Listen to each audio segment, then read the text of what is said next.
Maayong buntag. Welcome sa Cloud Marwen Forest. Ayan. So, for today's video, si Ma'am din nga taga-asali ka no? Taga-Tagum. Taga-Tago. Asa lapit sa Tago, Ma'am?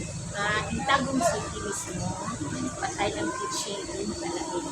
The same culture that mga team. Talaingon pila ka years na kanito, Ma'am?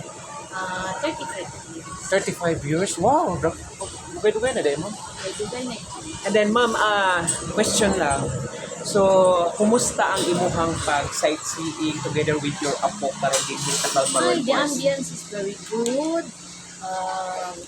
Naiiba sa ibang resort kasi ang mga bata gusto talaga nila ng yung mga ng dinosaur. So, yun ang nagustuhan nila. At saka, hindi lang naman yung dinosaur sa pinupuntahan dito. The place is very good. Wow. Ang mga amenities, Ma'am, okay, Ay, yes, Klima. maganda ang ating.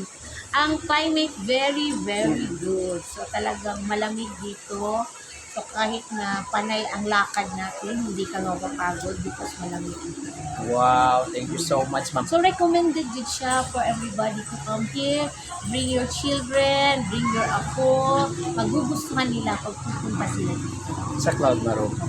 Wow, thank you so much, Ma'am, sa pag-appreciate yun sa Cloud Marwen Forest. And then, sa tanang nga mga rides, Ma'am, unsa ang pinaka na-enjoy ang imong apo? Yung sa dino talaga. Yung moving dinosaur. Moving dinosaur. Yun ang gusto ko. Oh, wow, really. Thank you so much, Ma'am, ha, sa pag-appreciate, pag-kuan sa Cloud Marwen Forest. Kay, even wala na to na experience sa una, karon na experience na to. Yes, naiiba siya sa ibang resort. Others, nature lang. Pero yung mga features ng mga dinosaur, yun ang nagustuhan nila. Yes, so ang kakaiba kasi dito, Ma'am, si Cloud Marwen Forest ay ano talaga, yung ano ba, sa Tagalog. Oo, niya tapos wala din nila ipamutol ang kahoy. Oh yes, nature din siya ka. Nature kayo. So, Ma'am, pwede ba nimo ma-invite ang tanan, Ma'am, mani sa Cloud Marwen Oh Forest? yes, everybody is invited to come here in Cloud Maru. You will enjoy your time with your family, with your children, with your apo. So maganda ang ambience dito. At exactly ito, 12:30 na, pero ang lamig-lamig pa rin pala. So hindi ka mapapagod dito. So come and enjoy, come to Camp. Ayan, Ma'am, thank you so much. Your name again, Ma'am? I'm Faith Rilampagos Ayan, from DepEd. from DepEd, Davao del Norte. Davao del Norte. Ma'am, daghang kayong salamat sa inyong pagsuro, sa pagbisita ninyo sa Cloud Marwen Forest. Kaya inyo yung napili together with your apo and your husband, Hindi, brother. a brother, di nga nianhigid mo sa Cloud Marwen Forest at napili ninyo karong tuiga, year 2026. Ayan.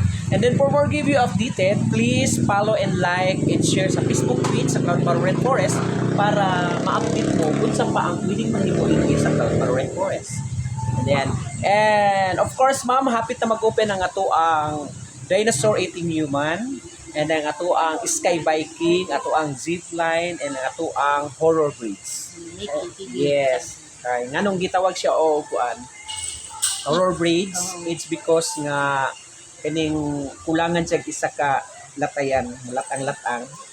Nya naapod siya ka ng glass. Yan mo nang brag hadlock siya.